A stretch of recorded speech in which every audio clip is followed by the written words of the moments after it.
Hello and welcome to episode 210 of the Unauthorized History of the Pacific War podcast. My name is Seth Perridan, historian and deputy director of the Mississippi Armed Forces Museum here at Camp Shelby. And with me, as always, is my esteemed co-host, retired Navy Captain Bill Tody, former skipper of the fast attack submarine USS Indianapolis, Commodore of Submarine Squadron 3 at Pearl Harbor, and many other assignments and postings. How are you this morning, Bill? I'm doing great. The weather's warmed up here in Florida. I thought I was in Maine for a while, and it's a bright, sunny day. Yeah, it was rather nippy. It was ironic that we're recording this in March. Today's the 21st. Yesterday was the 20th, and yesterday was the coldest day that we've had all winter. Yes, I'm here in Florida. Yeah, incredible. It was incredible. Yeah, for this late. But such as it is, living in the deep South, if you don't like the weather, as I say, wait 5 minutes and it'll change. Well, this week we're going to talk about an interesting engagement, shall we say. Allied forces executed their first post-Guadalcanal Solomons area offensive when soldiers of the U.S. Army, as well as U.S. Marines and Fiji nationals, landed on Rendova on June 30th, 1943, and New Georgia on July 2nd, 1943. The goal of the New Georgia campaign was to secure the newly constructed Japanese airfield at Munda on the southwestern corner of New Georgia. Initial advances on New Georgia from Zenana towards Munda were slow at best. The Green National Guardsmen of the 43rd Infantry Division were finding life against both the jungle and the Japanese to be, shall we say, difficult. In order to strengthen the American advance and to theoretically cut off Japanese resupply and reinforcement lanes in the Zenana-Munda area, the Americans landed another amphibious force at Rice Anchorage. Japanese, keenly aware that the loss of Munda and its precious airfield would put Bougainville and Rabaul under direct Allied air threat, were in no hurry to lose that territory. As such, the Japanese resorted to their method of reinforcing garrisons via fast destroyers and planned for such a mission to be executed on the night of July 6, 1943. The so-called Tokyo Express would run again in the Solomons, this time to New Georgia. Armed with the actionable intel that the Japanese were coming down the slot in a force of destroyers laden with troops, the U.S. Navy deployed a cruiser task force to intercept the Japanese and stop the infamous Tokyo Express at a little place called Kula Gulf. So, Bill, this is a naval battle, a gun battle, straight up, that is not really well known. It's something that's not really talked about, and it's kind of interesting because it does play a large hand in the events that follow, as all things do. But this one specifically, there's a series of actions, and we'll talk about those in future episodes. But there were some events that kind of set up Kula Gulf here. There were some things that happened at Rice Anchorage the night before, really. Let's talk about some of those things. What happened out there?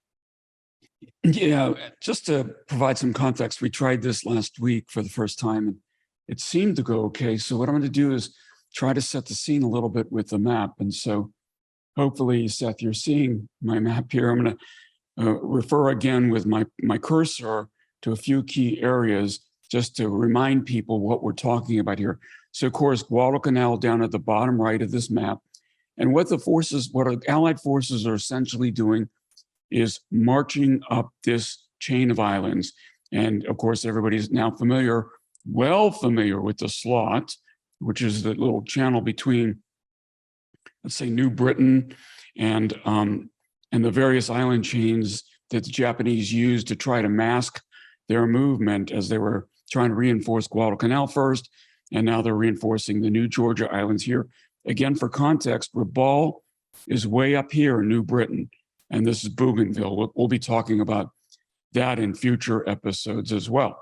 And of course, Buna over here in New Guinea, we've already talked about that, and the road to Port Moresby over the mountains that didn't go so well. So that provides a little bit of context. Now, zooming in on New Georgia, there's these two gulfs here. Here's New Georgia proper. We've talked about Rendova right here, and we're going to talk a lot about Columbangara here. And then here's the Kula Gulf, and above that, the Vela Gulf. Now, the Vela Gulf is coming. Stay tuned for that.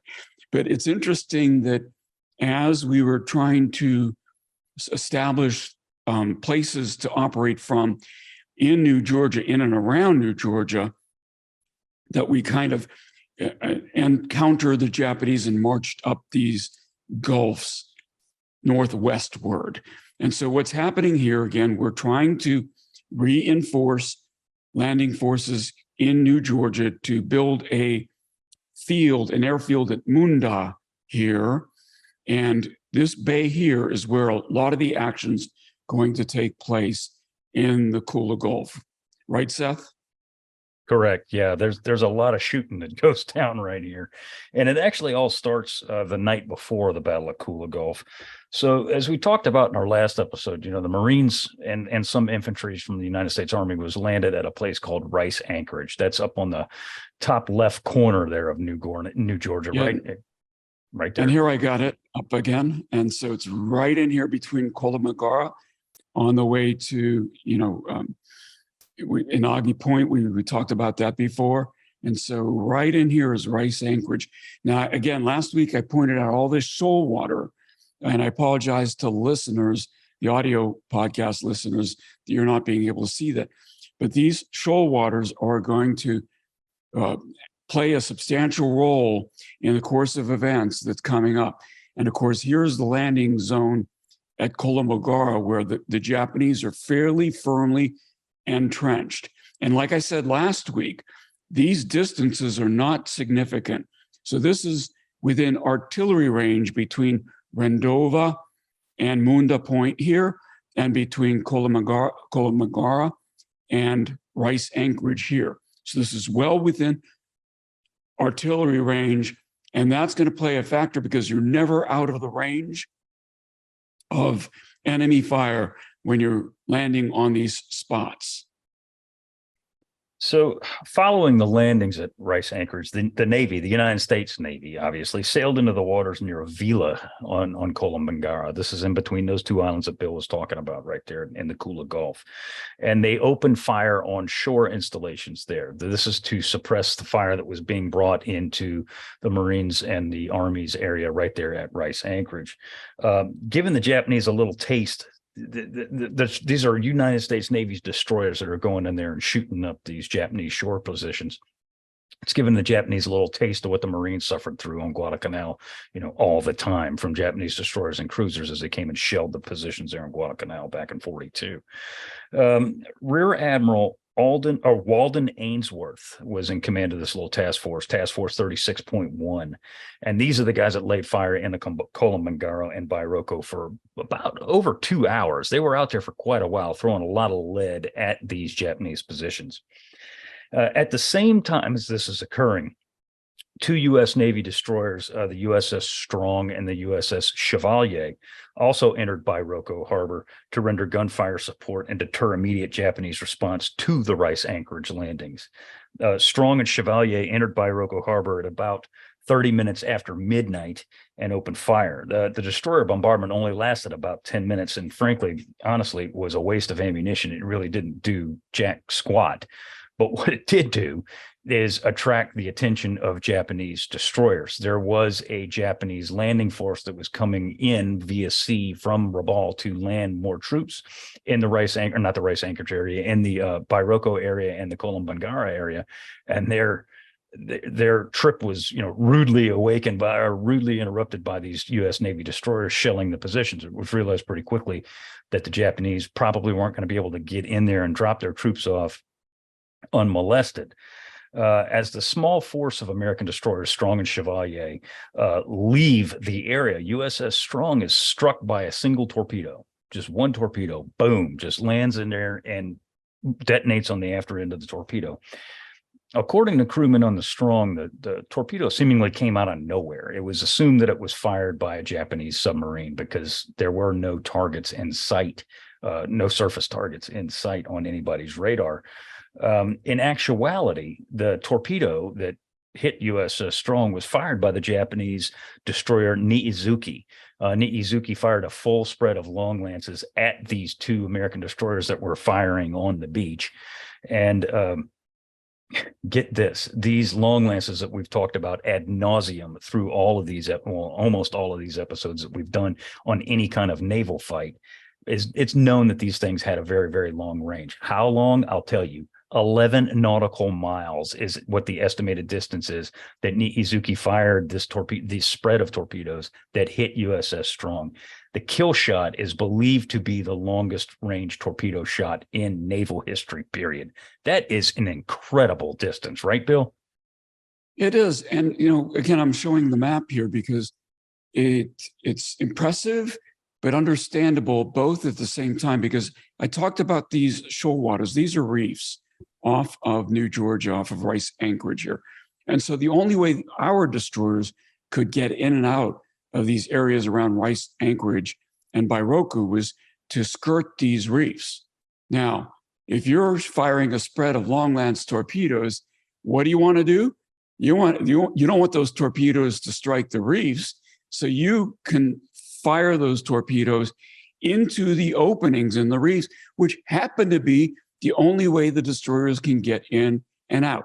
So for some context here, 11 nautical miles is up here in the vicinity of Kolambangara. So if you were a Japanese destroyer up here and you were precise in your aim point and you knew you could get the course of the torpedoes right, all you really need to do is get one into the opening of this reef near Rice Anchorage at the time one of the American destroyers is coming out, and you're going to get a hit. Basically, it's a funnel.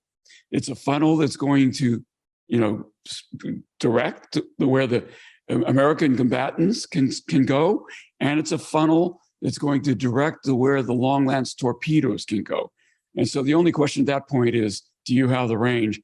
And these long lance torpedoes certainly did have the range. So yeah, it was a record-breaking long-range shot, but they had a little bit of help. They did, but it's still, I mean, that is still impressive. We wished we could have thrown a torpedo that long and hit something. It's an incredible, incredible shot. So USS Strong takes this single torpedo. She just took the one, but you got to remember this is a DD that took this shot here. She immediately begins to list, settling by the stern. Strong's sister, which is hard to say, Strong's sister, the Chevalier, intentionally, and this is pretty cool here now, she intentionally rammed the Strong in the bow so as to allow nets to be thrown over from the Strong to the Chevalier so Strong's crew could get off. It was readily apparent that Strong was going to go down.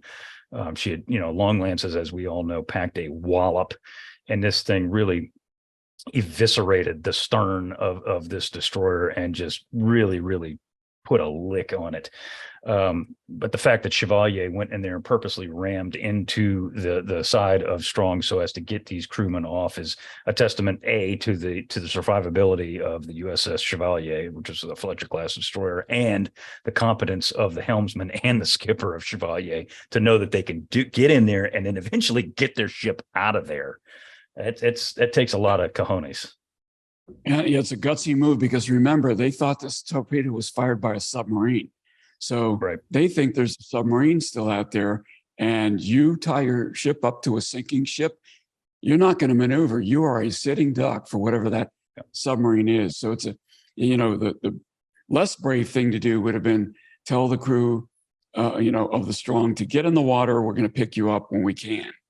But no, these guys said, we're going to get these guys as quickly as we can, which means, get them across the cargo net on board and then skedaddle, get the heck out of there. And that's what they elected to do. So in the action that occurs here, they get 241 guys off of Strong by just climbing hand over fist over the nets. And, obviously some guys are going in the water and they're being plucked out of the water too. As the two ships are linked, and they are physically linked at this point, Japanese shore gunners, of course, illuminate both of the ships and start attempting to rake them with fire from shore positions. As the Japanese are firing at these two destroyers, another destroyer, the USS O'Bannon, which is a very heroic ship. You're going to hear a lot about O'Bannon as we continue to go through the Solomon's campaign and the rest of the Pacific War, frankly. O'Bannon pulls into the harbor and returns fire at the shore batteries. So what O'Bannon does is basically put herself in between the Japanese shore batteries and the two American destroyers that are basically, tied up together right there.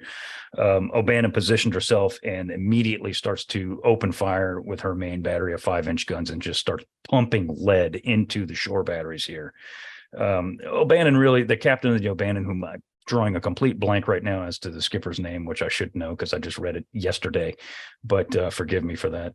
But I mean, he's another one that put himself and his vessel at risk to save the lives of fellow crewmen here. And I mean, this is, again, bravery of the highest order right here, Bill. It is indeed.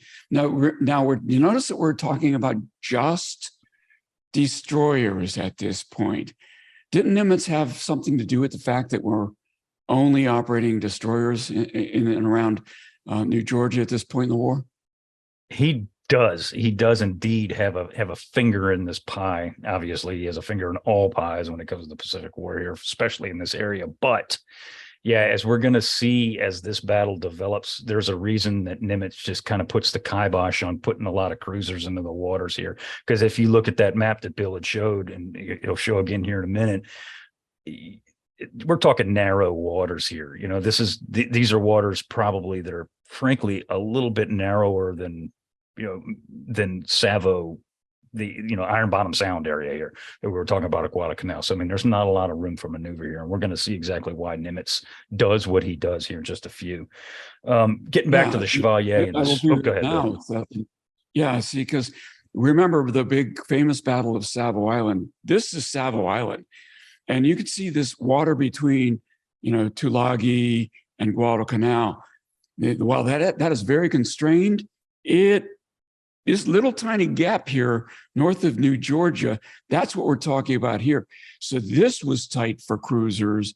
And what we're talking about here is a tiny body of water, way too tight for those cruisers. Now, it also needs to be said that by this point in the war, we don't have many cruisers left. Most of them have had the bejesus beat out of them, right? And their, bows blown off, sucked up torpedoes.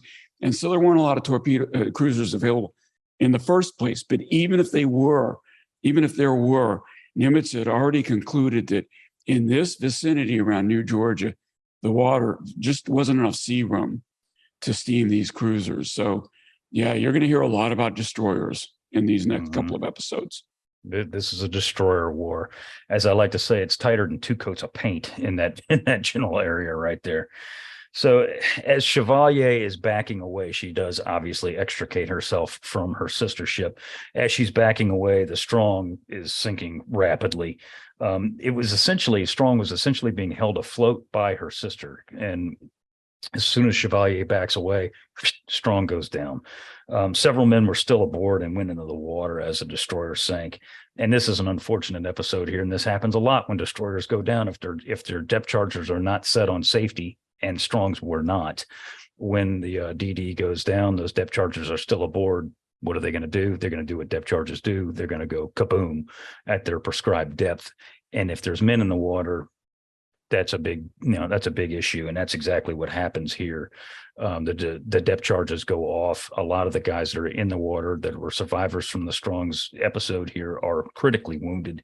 I knew a guy that was on the USS Hammond that was tied up next to Yorktown at Midway, and the same thing happened to her. And he said it's like having the largest enema of your life, because these depth charges are just forcing everything upwards, and it's got to go somewhere. So that happens to a lot of guys here in the water as they survive the sinking of Strong, only to be critically wounded by Strong's own depth charges.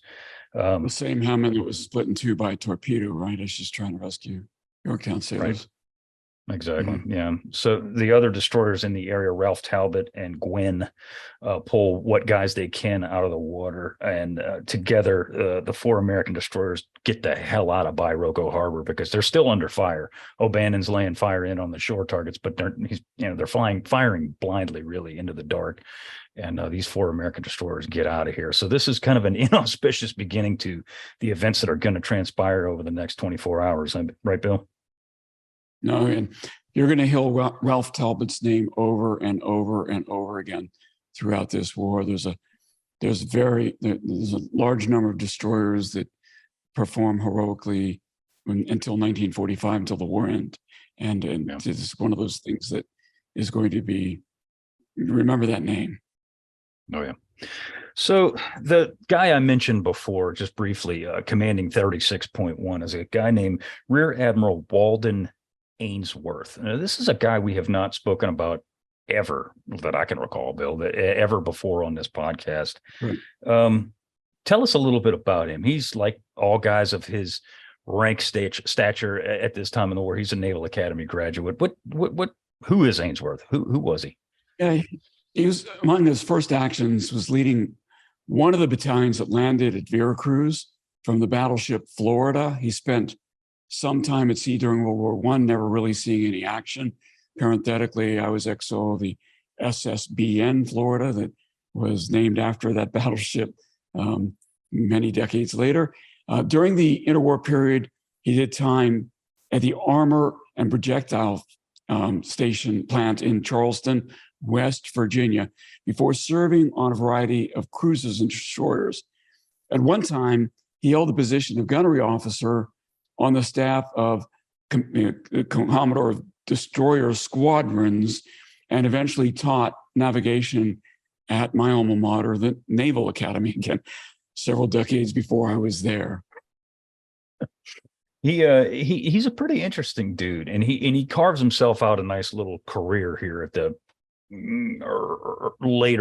early part of World War II in the Pacific. He spent some time aboard battleships and cruisers too, and if you listen to his career path, what Bill just laid out and what I'm about to spit out, it sounds very much like Admiral Willis Lee. It really does. And they're not far off in terms of what they studied, what they were proponents of. They do have some obviously different career trajectories as things go on here. But Ainsworth spent time aboard battleships and cruisers in the late 30s and immediate pre-war era. He served as the executive officer of BB-41 USS Mississippi in 1936. And kind of an odd thing, I'm not saying it never happened, but this is kind of unique, and that the XO eventually returns to take command of the ship. He takes command of USS Mississippi on December 20th, 1941. So the former XO returning to his ship, taking command. It is unusual. That's kind of, it's kind of strange, right? Yeah, I don't know of many times when that's happened. Of course, it's commonplace in aviation squadrons where the XO fleets up to be the skipper, but aboard ship, very unusual. Yeah, in those days. I kind of think he was put aboard Mississippi to take her for a ride, because Mississippi was on the East Coast. She was in the Atlantic at this time, and she had to get to the Pacific. And I believe that Ainsworth also had to get to the Pacific. So they looked for, like, what's the first place I can stick this dude? Here. I actually don't think he was skipper for very long, because I think he was selected for flag very quickly and got promoted to commander destroyers Pacific Fleet. And until he took the role of commander cruiser division 5, was it? Or 9? I can't remember. 9. Yeah. 9. Okay. 9. And you're 100% right. He gets out to the Pacific War, and he's a guy that is well thought of. You know, he's a gunnery guy. He's a cruiser guy. He's a destroyer guy, which this is, as we know at this point, yes, it's a carrier war, but right now in this neck of the woods, this is a surface ship war. This is cruiser destroyer action, and this is the cat that they need in the theater at this point. Admiral Halsey assigns Ainsworth as Commander Task Force 67. This is after all this occurs. This is the same unit that got the piss beat out of it at Tassafaronga. You'll remember our brief snippet on Tassafaronga, where it was a debacle from the get-go, and Halsey immediately jerks the commander out of there and sticks Ainsworth in command. Right. Carlton Wright, exactly. We talked about that during our Tassafaronga episode, where we said this is one and only time we'll probably be talking about Carlton Wright. And so far that holds true. Well, I guess you could say this is the second time, right? But Ainsworth takes over the defeated force that was what was left after Tassafaronga, and he immediately starts building it into a strong fighting force, and they're just beating the Japanese wherever they can lay their hands on them in that Guadalcanal area. This is January 43. This is after really the main naval actions, but still, regardless of this, he's carving out a nice little path here for himself. He earns his groups, or rather his actions earn his groups the nickname the Ainsworth Express, because they're always at sea seemingly, and they're always running into some sort of Japanese opposition, and they're always seemingly destroying that opposition, or at the very least causing them to flee. So I mean, he's definitely, Yeah, Seth, remember that the Japanese ships that steam up and down the slot are referred to as the Tokyo Express. So now we got an American strike group that's steaming up and down the slot. So it's kind of natural that it would be named the Ainsworth Express if it's succeeding. Right. Right. And it is. He's making a, like I said, he's making a nice little carve out for himself in the career field here in the surface fleet of the U.S. Navy in the Solomon Islands. He's successful. He's inspired confidence among his crews, among the ships underneath him. And he is definitely a guy that Halsey believes is going to carry the war to the Japanese as we're progressing up the Solomon's chain. Hence the reason he's picked for this specific event. Let's get into the fight here at Kula Gulf, because it doesn't necessarily last long, but it has some pretty interesting stories that wound up coming out of this thing. So Ainsworth's task force for the upcoming battle is a strong cruiser and destroyer force. It consists of USS Helena, whom we've talked about many, many times, her sister Honolulu, Helena's other sister USS St. Louis. It also has the destroyers Nicholas, O'Bannon that we just mentioned, Radford, and Jenkins. These are all Fletcher class DDs, and these are all cruisers of the same class as well. These, if you recall, the Helena class, well, not Helena class, but cruisers of this ilk are the very rapid firing 6-inch gun triple turret cruisers that are triple gun cruisers that can just lay a tremendous amount of lead on an enemy target within seconds, seemingly. These are the machine gun cruisers? These are the machine gun cruisers. Yes. And this is not a name. So just so everybody knows, this is not a name that we bestowed on this thing. This is what the Japanese called these bad boys, is machine gun cruisers. Following their bombardment of the Kolombangara area, Ainsworth and his task force moved towards the area of the Coral Sea to resupply with ammunition, fuel, and the like. On the afternoon of July the 5th, Ainsworth receives a message from Admiral Halsey instructing him to return to the New Georgia area, Kula Gulf specifically. The reason for this is to intercept a Japanese troop convoy that was known to be heading to the area. Now, this is an ultra break. This is also an aerial recon discovery that we find here. And it's clearly the Japanese are bringing people down to the New Georgia area to reinforce their defensive positions there. And this is not something that we want to allow to happen, right? No, not at all.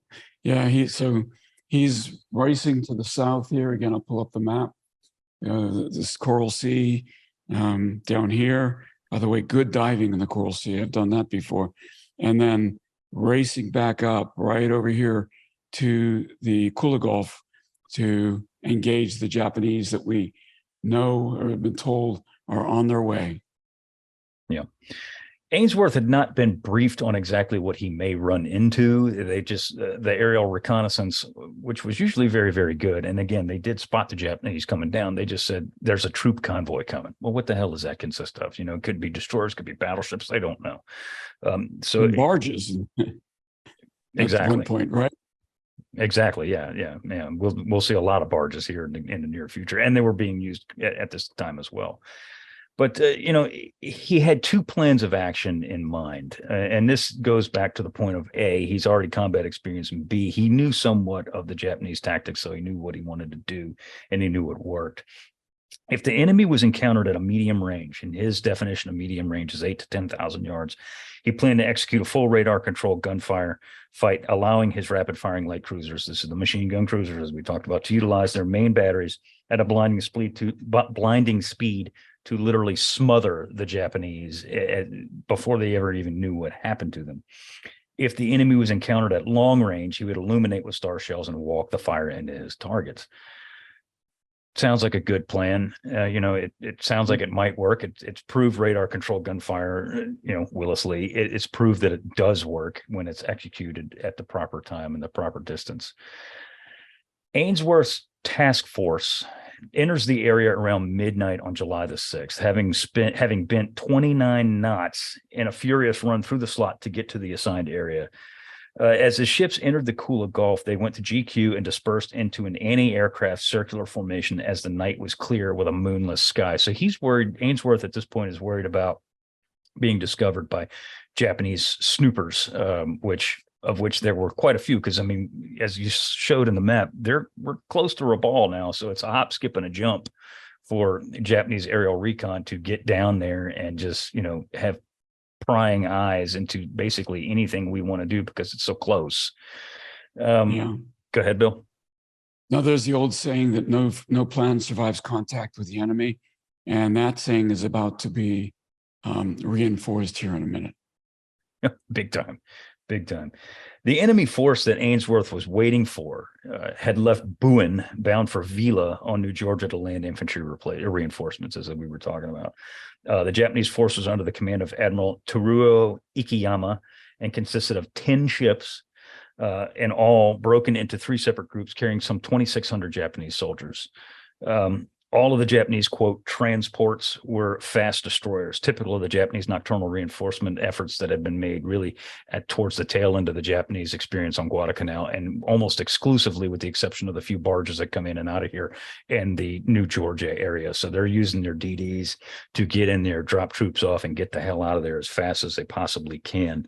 So if you've got 10 destroyers on the enemy side, and you've got the DDs that we talked about on the U.S. side, plus 3 rapid-firing 6-inch gun light cruisers, you would think that the gunpowder advantage lays on the American side, right, Bill? But does it? Well, it does if you have the right kind of, if your radars are working as planned and there's no interference with the radars, and you have the element of surprise, you're gonna prevail here. But there's some difficulties that we're just going to discover as we go forward. And one of those difficulties is something called ground clutter. Now, if you're in the open ocean and your radar has nothing to reflect but the target ships, it's one thing. But when you're in this gulf between a bunch of land, the radar sees that land. And the reflection from that land generates this feature called ground clutter, which can actually mask any shipping between your radar and that land. And that's going to be one factor here that I'm not sure they were prepared for. No. Well, there's certainly not that. And there was also something, and this blows my mind, that's something else that they were not prepared for. And by they, I mean Admiral Ainsworth specifically. Now, these are, as you will recall, I said 10 Japanese destroyers. What do Japanese destroyers do? They launch torpedoes. They're torpedo boats. Ainsworth, and I can't get this, man, and I looked into numerous sources to see if this was actually true, but it is true. Ainsworth was unaware of the existence of Japanese long lance torpedoes, had no clue that these things existed. To be clear, he knew they had torpedoes. It was these for sure super powerful, really long range. Even after the Strong had been hit by a long lance, nobody, there's this thing that we talk about in the military. It's a lack of a questioning attitude, and experienced military commander ought to say, holy cow, where'd that come from? Okay, maybe he accepted the notion that it was fired by a submarine that was in close. Okay, then you can kind of believe that he didn't realize that a torpedo could be fired at 11 nautical miles and hit a target, which was only a long lance could do. But you've got to wonder where his head was and why there was this lack of a questioning attitude that would have really helped to inform the decisions he's making as he approaches battle here. Yeah, big time. And you can also lay the blame on the U.S. Navy and the area too, as a whole, because there were plenty of task force commanders who were all too familiar with the Japanese long lance. And that information was not disseminated to Ainsworth. And I'm like, what? How did you not know that the greatest ship killer in the Solomon Islands doesn't exist? And again, to your point, yeah, he knew the Japanese had torpedoes, but he was unaware of the range, the speed, and the power of these long lance torpedoes. So despite the fact that the U.S. Navy Task Force had an overwhelming gunpowder or gunfire, ability over the Japanese advantage, thank you, the Japanese more than equalized it with their massive amount of torpedoes that they're having on these destroyers. Well, the other aspect of it is the Japanese tendency, their doctrine, which is fire the torpedoes, wait until the clock says the torpedoes are about to hit, and hopefully get a couple of torpedo hits before you open fire with the guns, thereby retaining the element of surprise until the last possible moment before you make it known that you're there. He seemed to have been unaware of that tactic as well, because that's exactly what the Japanese are going to do. Yeah, absolutely. And, and a part of it too is I think, as I said before, he was unaware of what the composition of the Japanese force was. And while we had a very, very strong aerial presence in the area, and that's undeniable, for whatever reason, and I'll tell you the reason, but we were not able to consistently track this convoy via air. There was bad weather in between the Japanese run to the Kula Gulf. And frankly, the aerial reconnaissance just flat out lost them and could not pick them up again. The Japanese force that would usually theoretically have been attacked by strafing B-25s and A-20s wasn't, because they couldn't find them. They knew they were out there, but they couldn't lay eyes on these people to direct an airstrike inbound. Therefore, these Japanese are coming in the area, and Ainsworth doesn't know what he's running into, number one. Number two, he doesn't know exactly how many. He doesn't know exactly where they're coming from, but he still has a good plan, or so he thinks. The Japanese entered the Gulf area at about 26 minutes after midnight, 0026, when Akiyama detached one transport group to head to the southeastern shore of Kolombangara and head towards Vila. The 7 remaining Japanese ships remained in column at 21 knots before Akiyama detached another group at 0118, leaving only 3 destroyers: Niizuki, that's Strong's long lance, long range slayer, and Suzukaze and Tenakaze heading north. These 3 destroyers are basically acting, well, they're not basically, they're acting as a defense group. They're on the prowl for anything that might be in the waters at this time, while the other Japanese destroyers are off busy landing their troops. Unbeknownst to Akiyama, Ainsworth's radar had picked the column up at 0140 and were beginning the plot at 24,700 yards. So the Americans knew that, hey, we got, there's bad guys in the area. Ainsworth opened up on the TBS and instructed his ships to form into a battle column. And this is important because you're going to hear this. And in our next episode, when we talk about Vela Gulf and Kolombangara naval battles, you're going to hear this again and what we do differently, how we learn from this event here. The battle column is such: it's destroyers Nicholas and O'Bannon in the lead, followed by Honolulu, Helena, St. Louis, Jenkins, and Radford. So basically, it's the standard U.S. Navy straight line column of surface warships. There is no detachment of destroyers here to allow them to do their thing. The destroyers are tethered to the cruisers, basically acting as a screening force for these cruisers, and not really being utilized to their full advantage. The way destroyers are supposed to be used. And at this point in the war, we knew what the destroyer's advantage was. And again, this is one of those other things where we say, what was Ainsworth thinking? Yeah. This is not his shining moment. I'll say that.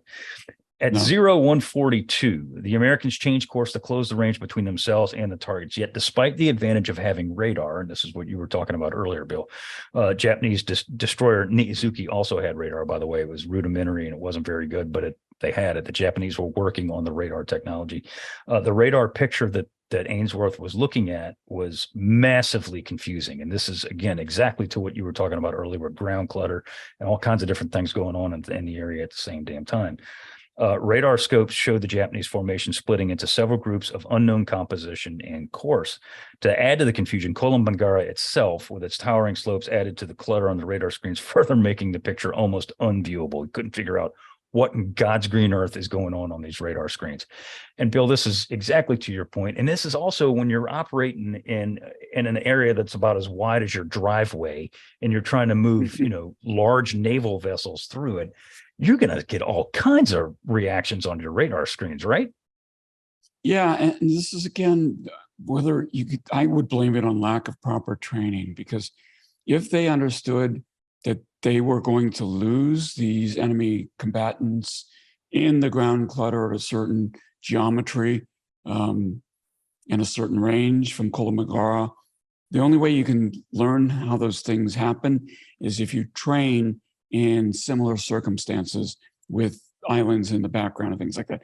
If he understood the technology better, and I would propose the way Admiral Lee probably would have understood the technology, but Admiral Ainsworth did not. He would have realized that he needed to engage the targets and should have engaged them with torpedoes first, but then guns, before he lost them in the ground clutter. And he did not do that, and seems to have been surprised that the radar picture became so confused when the ships got between him and Kula Gulf. Yep. So he's to exactly to your point here, though, he's losing precious minutes. The time is literally bleeding away, waiting on the radar picture to clarify itself. He's basically got his, well, he doesn't basically, he's got his radar men staring at the screen going, come on, show me what I need to know. He had to hold fire when he knew the enemy was out there, because the radar picture was not showing itself to be what he needed it to be because of the tight confines of the area. This is why we're talking about Nimitz and his cruiser decision here later on in just a few minutes. Finally, as they're clearing the area and starting to move into a little bit more of an open space, his radar picture finally tells him that the enemy force had broken into two groups that he could see. There was actually three, but regardless, he can see two now. And the range had close to 11,000 yards. So this is the medium range that he was talking about, 8 to 11,000 yards. Deciding on plan A, this is the radar-controlled gunfire, he ordered Nicholas and O'Bannon to open fire on the closer group of Japanese ships, while the main U.S. column of cruisers and destroyers, Jenkins and Radford, opened up on the farther force. So again, this is, to your point earlier, Bill, this is negating the ability of the destroyers to launch a surprise attack, the American destroyers, on targets that they knew were there. We're going to open fire with gunfire first, which is kind of bass-ackwards, as they say, in the way that things should be done in this close confines. When you've got torpedo slinging destroyers, you want to utilize them. Mm-hmm. So, yeah, and then the problem is, of course, the enemy reacts. So, yes, they do. Whether it was because they needed a turn to land the forces and land the reinforcements, or because they were reacting to the gunfire that was now visible, and the enemy maneuvers, it changes course. And so then Ainsworth says, okay, now cease fire until we figure out what they're going to do, where they're going to go. So he tells the destroyers to hold their fire at this point, right after he orders open fire. Mm-hmm. And they're holding it for a full 2 minutes. And while 2 minutes doesn't sound like a long time, that is an eternity when you've got ships moving at, between 25 and 30 knots that are, close to each other. They're 8 to 10,000 yards apart. They're close. That is an eternity. When he actually does order open fire again and basically just cut loose, Helena is the first one that does so. Now, if you will recall what we talked about at the very beginning of this episode, these same cruisers, Helena, St. Louis, and Honolulu, had performed a shore bombardment the night before. Helena had utilized all of her flashless powder the night before. The only thing that she had, and this is important because the only thing that she has aboard right now for her main batteries is the non-flashless powder. So when she opens fire, it looks like, noon on a desert when she opens fire with her main batteries, letting everyone in the area know there is a ship right here and I am shooting at you. Yeah, you probably have seen videos of nighttime, gunfire, naval gunfire with non-flashless is a double negative. Just think of that being big flash every time it, and so that it's dark and the gun goes off and suddenly it's daylight, and then the gun goes off again, suddenly it's daylight. That's what's happening here. It is impossible to miss the fact that there is a cruiser with a whole bunch of guns on it firing at me right now. So then that becomes the target. Yep. Ainsworth thought he had the element of surprise, and he should have, frankly. What he was not under the realization was that the Japanese had actually been tracking him for quite a while. They knew he was there. Again, they didn't know the composition of the force. It didn't matter. They knew that Ainsworth was in the area, and they already had 16 fish in the water long before Ainsworth ever gives the order to cut loose. These long lances are in the water. With those super secret torpedoes that the battle group commander has no awareness they even exist. And, just one of those things. The Japanese are doing it exactly the way it's supposed to be done. I think they detected them visually rather than by radar. Again, remember, they've got better night visual detection capabilities because they select their night lookout specifically for their night vision capability. And so everything at this point, the pendulum has swung to the Japanese favor at this point in the battle. Absolutely. Absolutely. However, the one thing that we do, even though the fish are in the water, Ainsworth has no clue that the fish are in the water. The one thing that we do have on our side is the gunfire that we were talking about before. The first American salvo from the cruisers is aimed at the destroyer Nizuki. This is the same one that sunk strong the night before. And they absolutely blanket her with 6-inch gunfire. Within seconds, Nizuki's steering gear is gone. Her hull was holed multiple times, and she swerved out of formation of fire. So the 6-inch gunfire from Honolulu, St. Louis, and Helena does exactly what it's designed to do, and they just pound this destroyer literally within seconds. I'm talking within under 30 seconds. They just absolutely smothered this thing. So the initial American salvos are like, whoa, we're doing our job here.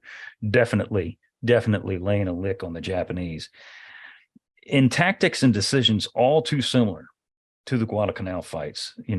Again, this is so important. The American destroyers were told to hold their torpedoes, even though the Japanese were now visually sighted by the American task force. They could physically see them, not just on radar, but with the naked eye. They could see them. By the time any torpedo attack on the American side would commence, the surprise was long gone. The Japanese were way out of position in terms of any kind of successful chance of a torpedo strike. And he kind of he screws the pooch in this aspect right here. He does. We talked about repeatedly the old Sun Tzu dictum to use your strength against the enemy's weaknesses. And it appears that Ainsworth believed that his strength was this machine gun cruiser capability that we had that he knew the Japanese didn't have. So I think he believed we would just overwhelm them with gunfire, which might have been possible, but that doesn't obviate the need to use those torpedoes while they're still useful. Again, the old saying that, you sink a ship by letting the water in from below the waterline. And the thing that causes that to happen is a torpedo. And so he could have had his cake and eat it too if he would use his torpedoes first and then open up with those machine gun cruisers and overwhelm them with gunfire. Exactly. And while he does sink Nizuki, and they do, Ainsworth overestimates the punch of the American gunfire. He believes he's set 3 or 4 Japanese destroyers on fire, and he has hit them. Be abundantly clear, he has hit them, but they are not sinking. The only one that is going down is Nizuki. By 0203, Ainsworth receives the surprise of his life when the long lances arrived to the party. In a span of 2 minutes, Helena absorbed 3 torpedo hits. Boom, boom, boom. First hit nearly blew her bow off, and the second hit, nearly amidships, holed her hull and caused her to immediately slow and list. A third hit just below her armor belt broke her keel, flooded the forward engine room and the boiler rooms, breached bulkheads, and flooded the aft engine room. It was clear that Helena was done for, and we'll get back to Helena's story in just a minute because it's rather amazing, but it's a sad ending to a very storied ship. If you've listened to any of the Guadalcanal naval episodes that we've done, you hear Helena's name throughout, and she was a fine fighting vessel, and it's a really bad way for her to go down. That's for sure. And of course, the American cruisers and destroyers are continuing to fire on the Japanese destroyers. They're now fleeing from the battlefield at nearly 30 knots. Ainsworth turned his force in such a way to cross the T. Remember from several battles ago, we talked about that. And the American spotters watched as flame and explosions sprouted on the decks and superstructures of the Japanese ships in column, which again reinforced the notion that we were inflicting more damage than we really were. Mhm. And this is kind of a strange thing here because we've talked about American torpedoes, being garbage. And we have an episode coming up here in another couple episodes where you really dig deep into the weeds of the American torpedo problem. But for most naval battles, our shells are be they 5-inch, 6-inch, 8-inch, 16-inch, whatever, they actually go boom when they hit a target. They are very, very reliable, whereas the Japanese shells were less so. Our shells are, I don't know what the percentage rate is. I've seen a gentleman by the name of Nathan Oken comment on our last few videos recently. This is a friend of John Parshall's. Nathan, if you're listening to this episode and you can lay it down on the percentage of American shells that actually go kaboom when they hit, I'd love to know it. But it had to be over 60%. I mean, it was a pretty significant amount when we fired on something and hit it. Shells usually explode. However, tonight is not the case. To your point, Bill, the cruisers and the destroyers, specifically the cruisers, are hitting the Japanese. They're hitting them. But a lot of these shells are duds. And I mean, like a lot, like more than half that are hitting the Japanese destroyers. They're hitting them, but they're not exploding. Had they exploded, had they actually detonated like they were supposed to, this would have been an overwhelming American victory right here because they were indeed hitting their targets. Ainsworth rightfully believed that he was doing damage to the Japanese because he just wasn't doing the damage that he should have been doing because inexplicably the shells weren't going off like they were supposed to. There's a lot of potential causes for that. Of course, the easy one to blame is a defect in the detonator. You got a bad batch of detonators on these shells. But it also can be, remember that these shells for anti-armor shells are set with a delay. So impact, delay 5 millisecond, explode, so that the shell explodes inside the ship, not on contact with the armor or the superstructure. If you set that delay too long, and anytime I see a trend like a whole bunch of shells from a single ship aren't detonating, whereas other ships are, you can't help but blame that on operator error. And so if you set the delay too long, the shell's actually going to pass through the ship before it detonates. And I don't know what the right answer is. Maybe Nathan does, but there's a whole bunch of potential causes for this to happen.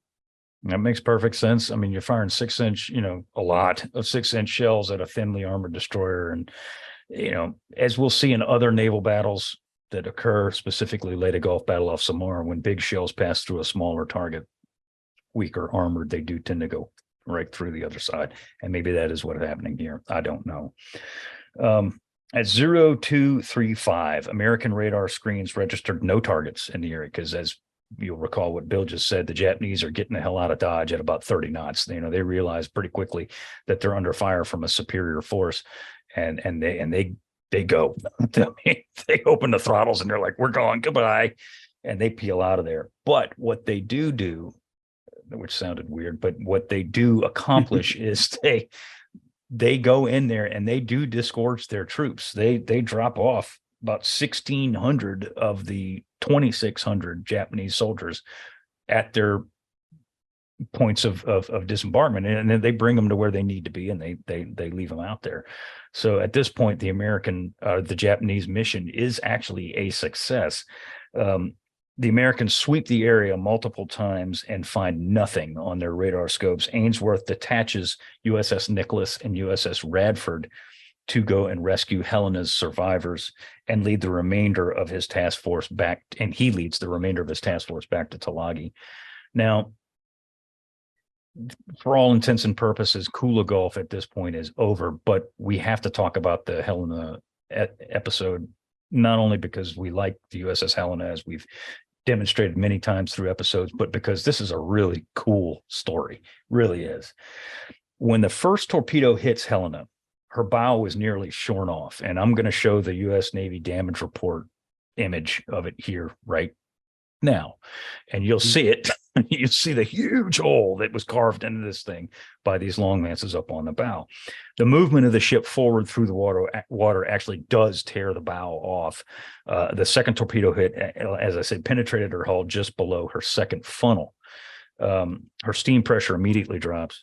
Her lights fade. Then they go out with only emergency lamps piercing the darkness.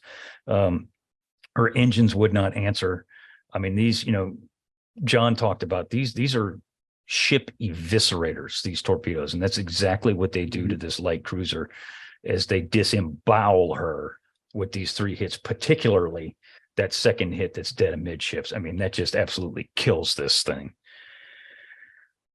She's going down, Bill. What are the guys doing? I mean, this is a mad dash. They're all hell's breaking loose here. Trying to get out of the interior of the ship as quick as they can, because once the scuttles start flooding and water starts coming down the scuttles and the ladders, you cannot fight your way past that water. The water is stronger than you are. So the first thing you do is try to get topside. The order to abandon ship has been passed along. At this point, the 1MC probably didn't work. So the order to abandon ship has to be passed on by word of mouth, as happens so often during the war. And so they're coming up, they're grabbing their life jackets if they didn't already have them, because if they were near them during general quarters, some of them will likely have been wearing them during general quarters. And then, they're going to be jumping overboard as quickly as they can.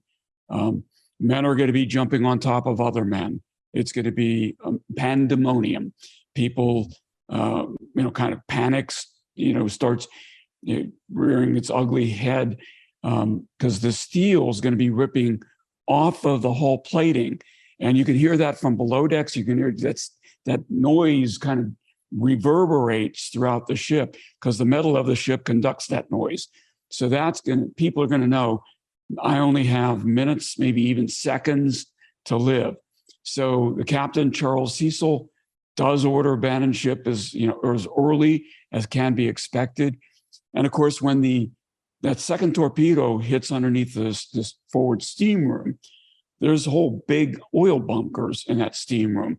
So all of that oil pours out onto the ocean surface. It's covering the ocean surface, and when people jump into the water, they're going to be coated with this oil. It's a black night, and then you're coated with this black oil, so you can't see each other except for the whites of your eyes. If you don't have oil in your eyes, it's terrible. And I believe that Captain Cecil was, in fact, the last man to leave the ship. Is that right, Seth? That's what the reports say, is that he was indeed the last guy to leave the ship. Yeah, typical of U.S. Navy captains wanting to be the last man off the ship. This is something that is not unprecedented, but he took it to heart, and by all reports, he was the last man that was alive to leave USS Helena. To your point, Bill, it is pandemonium. We've talked about guys getting off of ships, here and there. Like when Lexington was sunk, it was a very orderly evacuation. There's other ships, the American ships that go down, for the most part, they're very orderly evacuations. But when something like this happens in the middle of the night, in the middle of a battle, when your ship is literally disemboweled, there is no order here. It's every man for himself, and you get the hell off of that thing. And that's exactly what is going on here. Now, when the ship is at general quarters, the watertight doors should be shut. And so watertight compartments should help the ship float for a while. But once you've been holed, that water's getting into the hole. Doesn't matter how many watertight doors you have shut. Now, when the bow was broken off, assuming that at general quarters, what we call condition zebra and Z, I'm not sure what they would have called it on this ship, because there was no standard throughout the fleet. The bow might actually be watertight if it broke off as a complete whole piece. And if that's the case, then the bow might float, even though the rest of the ship is sinking. And we have some evidence that happened here, I think, Seth, right? Exactly right. And that is precisely what happens, is that Helena's bow actually, as we said, as she's going through the water, it does snap off and it floats and it becomes a refuge. A lot of the survivors see this thing. I mean, it's the bow of a cruiser, for crying out loud, sticking out of the water, and they make a beeline for it because it is floating. Guys are clinging to it. They're clustered around it. And it does serve as a beacon, if you will, for guys who are in the water, because it does stay afloat, and it stays afloat long enough for them to get pictures of it the following morning. They're not very clear, so I don't know how they'll look on the video, but if I can, I'll show them here. But it's literally, there's a bow just floating in the water right there. It's USS Helena's bow. At 0341, Radford and Nicholas slowly steamed into the area, into the horde of survivors. Nets are dangling over their sides. However, almost as soon as these two destroyers get in the area, they leave. They're gone. Because why? The Japanese return to the scene of battle. There's a radar contact that comes up on, I believe it's Nicholas's radar scope, that says, hey, we got bad guys are back in the neighborhood here. The boogeyman's coming. We got to go. And there are, accounts of American sailors hanging on to these nets that are dangling over the side of the destroyers. And they all of a sudden go for a ride because the DDs open up the throttle and they are gone. They're going to meet the Japanese. They're not running away. They're going to meet the Japanese threat. Guys are yelling over the side, we're coming back. Don't worry, we'll be back. And they indeed do come back. Later on in the morning, the Radford does come back, and the Nicholas do come back to get people out of the water. They have to break contact again because the Japanese are coming back into the area again. The Japanese come in and launch long-range torpedo strikes that don't hit anything. But again, there's still a threat, and these American destroyers have to take this into account, and they have to abandon the survivors for a little while they have to go meet that threat. In the morning, the Radford, as I said, does break off. They do wind up sighting the Japanese visually. They exchange gunfire and torpedoes at long range. Nothing really happens. The only thing that does happen is that the rescue is delayed and the Japanese are forced out of the area. They retire under a smoke screen. Nicholas and so go ahead. Nicholas, Radford come back. They drop their motor whaleboats and they start searching, picking people up. Now, remember, this is a cruiser we're talking about, the Helena. And cruisers have a very large crew. We're talking, close to 1,000 sailors. And so there's a lot of people these two destroyers are trying to rescue. Finally, I think what happens is, and correct me if I'm wrong, but doesn't Admiral Ainsworth say, you guys have been out there too long. You need to, at dawn, you're going to be sighted. You need to come back. And or you're going to be attacked again. Is that what happens? That's exactly what happens. Nicholas rescues 291 guys, just to be clear. Radford pulls another 444 guys out of the water. And to Bill's point, they did drop their motor whaleboats in the water. And that is exactly what happened. As dawn is not quite there yet, but it's pretty close. They get word from Ainsworth to say, essentially, get the hell out of there, because the threat of Japanese aerial attack is very, very real. And Ainsworth's already lost the cruiser Helena. He doesn't want to lose these two DDs as well. So Radford and Nicholas, they don't want to go, but they're under orders to go, and they do. They do pull out. Now, they, again, as I said, 291 guys and 444 guys rescued by those two destroyers is nothing small to sneeze at. They do leave their motor whaleboats in the water.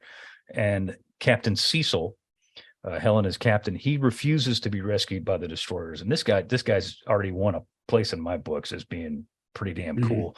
Is that he refuses rescue by the destroyers, and he say, "Nuh-uh, if my guys are still in the water, then I'm staying here with them."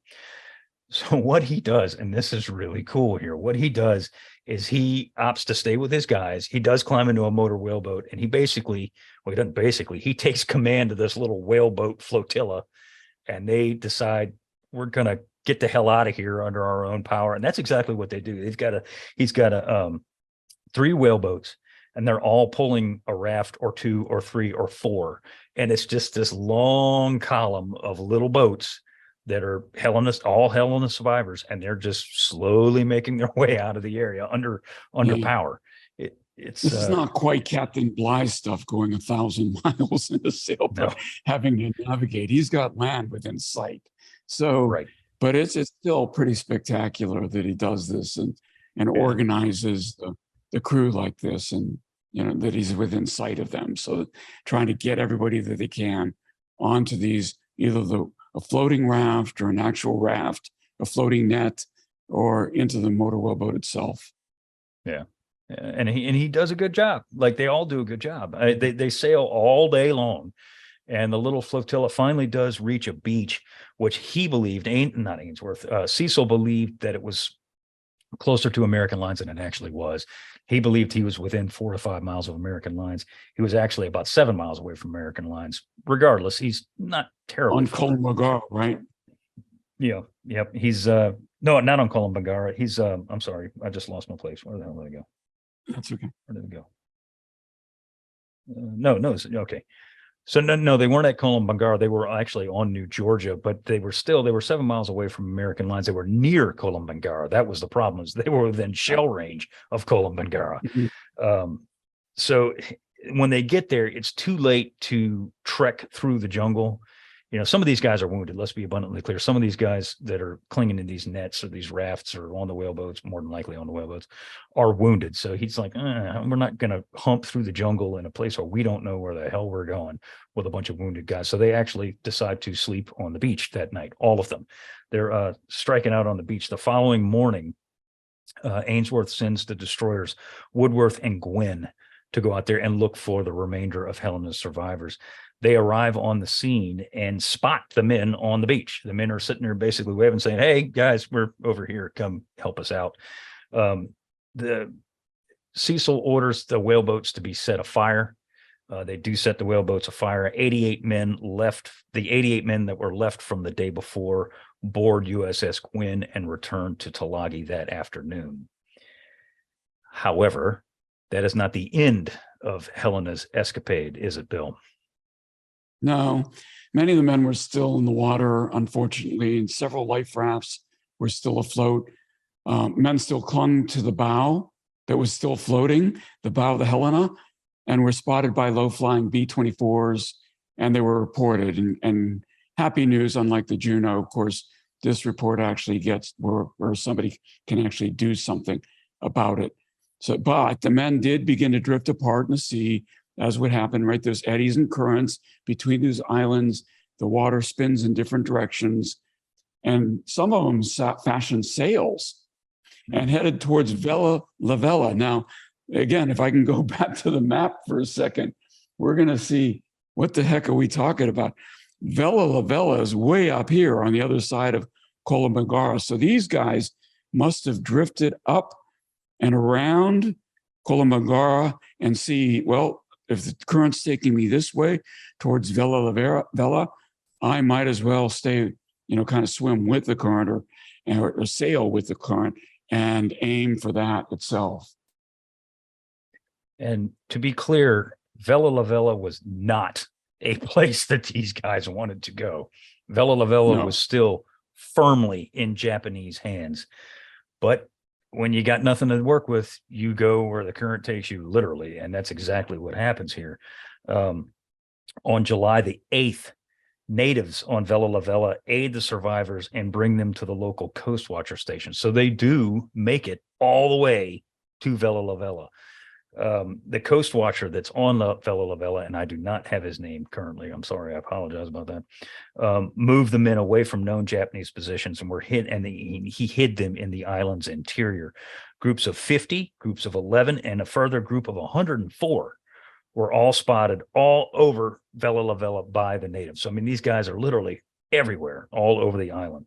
The Coast Watcher immediately contacts Guadalcanal, and immediately, within literally hours of getting this message, Richmond Kelly Turner says, we're going to go get them.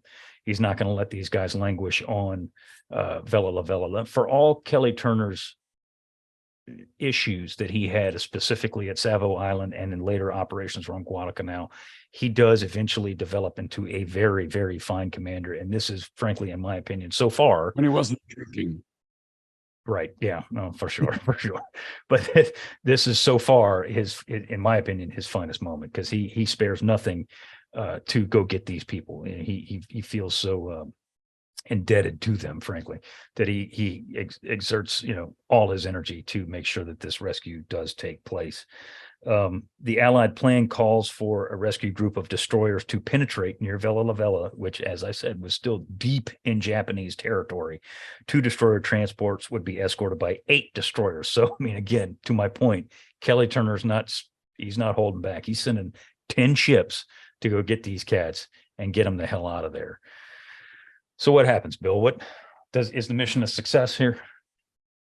Yeah, the interesting thing is the men ashore somehow got word that through the coast watchers that there would be a rescue mission, and so they were on alert. And when they started seeing the American destroyers and APDs, the destroyer transports, show up, they were already on the beach, and they signaled by light, and so they had light signal to say, "Here we are."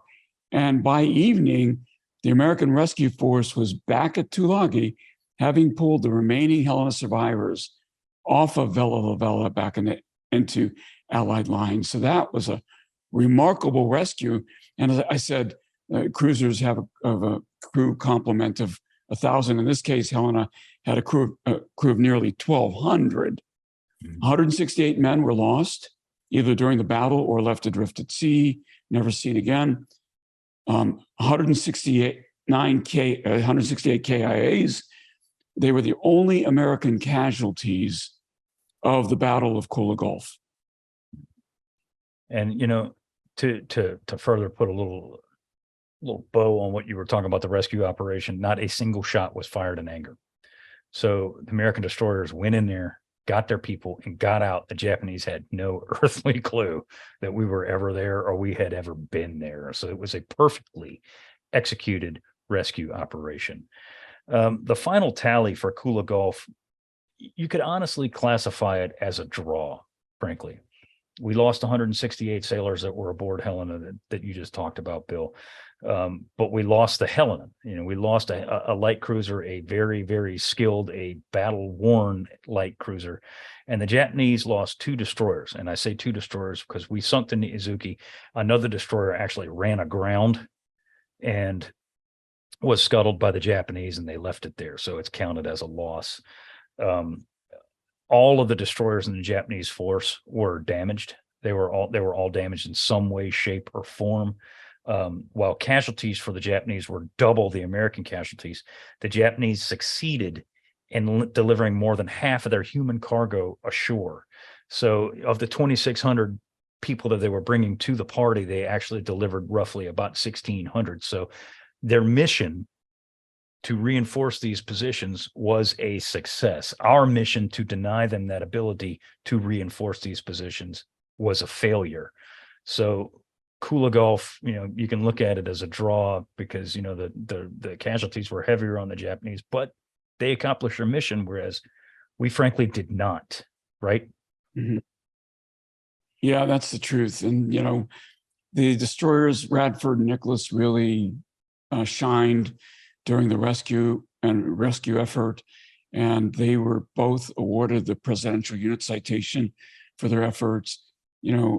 But again, it was a battle that could have easily been won. And so a draw, in my mind, looks kind of like a loss when you lose a game that you should have won or lose a battle that you should have won. In the larger scheme, that's written up as a loss. Yep. And what do they say is a tie is as good as a loss, and that's essentially exactly what happens here. Exactly what you were saying, Bill. It should have been an overwhelming American victory. We talked about the shells not going off. We talked about the screw up with the radar. We talked about the close confines of the water here. And we're gonna revisit the close confines of these waters here in our next episode when we're talking about Kolomangar, the naval battle of, and Vela Gulf here too. But it's a victory that should have been acquired that frankly was not. And destroyers and cruisers, to your point, which you'd said earlier, this is really all we have to fight this fight with. And the listeners and the viewers are going to go, well, where the hell are the battleships and where the hell are the cruisers? If you think that Savo Island and the Iron Bottom Sound area was tight for battleships to maneuver in, and it is, again, refer to the map. This is even tighter than that. Battleships aren't going in there. Aircraft carriers, of which now we have several, this is not the appropriate place to deploy aircraft carriers. This is torpedo alley. This is destroyer alley. This close confines of these waters they're lining up for some significant destroyer action. And frankly, at this point, the destroyer war is just now beginning to heat up. Bill, do you have anything else you want to throw in here about Kula Gulf? No, we come out with 2 cruisers. The Honolulu still afloat, as the St. Louis, and the destroyers, Nicholas O'Bannon, Jenkins, and Radford. Of course, there were other destroyers that were involved in the recovery effort, rescue effort. And so, what's going to happen here, I think, is that the conventional wisdom is going to be these waters are too tight, and we're going to see some destroyer action going forward. But as you said, we are not done with this little constrained area of water around New Georgia islands, the collection of islands around the New Georgia archipelago. Yep, absolutely. So while this is a relatively understated naval battle, it is important because it informs the next 2 events that we're going to talk about in next week's episode. We're going to combine 2 naval battles. We're going to talk about Vela Gulf and Naval Battle of Kula Gulf next week. So basically, they're part 2 and 3 of this very event. So stand by. And with that, we want to thank you very much for listening in on our conversation. Please subscribe to the Unauthorized History of the Pacific War podcast wherever you receive your podcast. Give us a rating and review. We do appreciate it. Also, if you want to see the video version of this and any of our other episodes, tune into our YouTube channel called the Unauthorized History of the Pacific War podcast. Please do like our videos and subscribe to our channels, as it helps other people find our show. If you have a question or a comment, send us an email at unauthorizedpacificpodcast@gmail.com. So once again, I want to thank you very much. My name is Seth Paradin. Bill? And I'm Bill Tody. Thank you, and see you again next week.